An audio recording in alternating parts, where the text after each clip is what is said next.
Oke, saat ini saya akan membahas tentang hukum Kirchhoff, bagian dari listrik dinamis. Soalnya seperti ini, pada rangkaian listrik di bawah ini diberikan R1 4 ohm, ini R1, kemudian R2 2 ohm, dan ada tegangan 6 volt dan 12 volt di sini. Yang ditanya tentukan besarnya daya pada hambatan 4 ohm di sini. Oke, untuk mengerjakan soal ini saya akan buat gambar ini lebih besar sehingga saya bisa tambahkan arus dan loop ya. Ini saya gambar dulu. Nah, ini gambarnya saya udah gambarkan di sini. Untuk mengerjakan soal ini, pertama kita buat dulu titik-titiknya ya. Misal di sini titik A, titik B, titik C, titik D, titik E, dan titik F. Nanti kita, karena yang ditanya adalah daya yang besarnya daya pada hambatan ini, maka kita perlu tahu besarnya I yang lewat sini berapa. Oke. Nah, untuk mengerjakan soal ini, pertama udah kasih titik, kita perlu asumsikan dulu ada arus di masing-masing kabel ini. Misal saya buat asumsi ini I1, ini I2, dan ini I3. Ini asumsi saya pertama ya.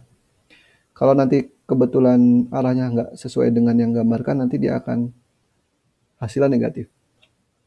Oke, setelah saya asumsikan arah arus, kemudian kita buat loop untuk menganalisis masing-masing loopnya gitu ya. Pertama ini loop pertama, yang ini loop kedua.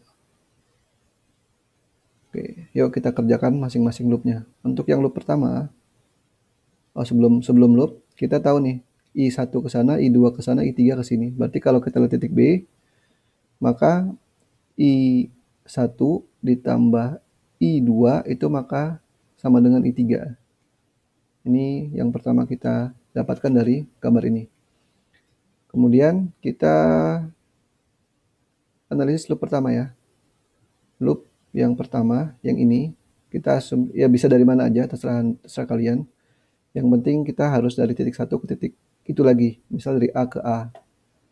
Maka saya buat di sini ini I1 nggak ketemu hambatan, kemudian di sini ada I3 ketemu hambatan 2 ohm, dan arahnya searah dengan loop ya. Maka 2 I3, kemudian ke sini, ini ada I1 di sini, ketemu 4 ohm dan searah. Maka plus 4 I1, 4 I1 sama dengan, kemudian ketemu dengan baterainya di kutub negatif, maka dia ketemu jadi minus 12 sama dengan 0. Lalu kalau saya tuliskan kembali dalam bentuk yang berbeda, maka ini 4 I1 ditambah 2 I3 sama dengan 12. Nah, ini kita simpan dulu yang pertama. Persamaan pertama. Kemudian ada loop kedua. Loop kedua, kita lihat yang ini. Dari B ke B lah ya. Kita lihat aja. Di sini ada I2, tapi nggak ketemu hambatan. Tapi di sini dia langsung ketemu kutub positif dari baterai. Maka kita tinggal tuliskan 6 volt. Kemudian ke D, ke C, kemudian ketemu dengan 2 ohm ini, arusnya ke sana, loopnya ke sana. Berkebalikan kan, arah loop sama arah arus.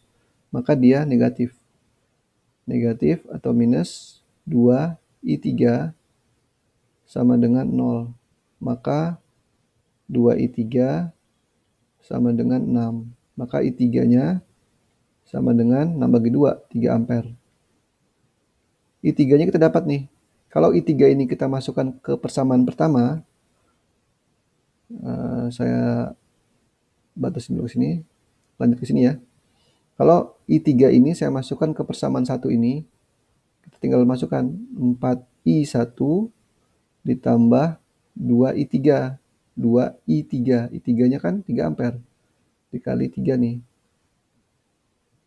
Sama dengan 12.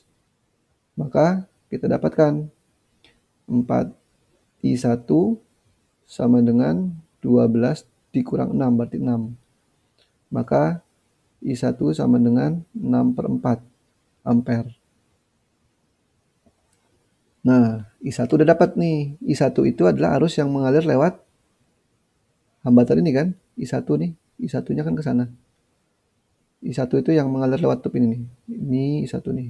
Ini I1, I1, I1.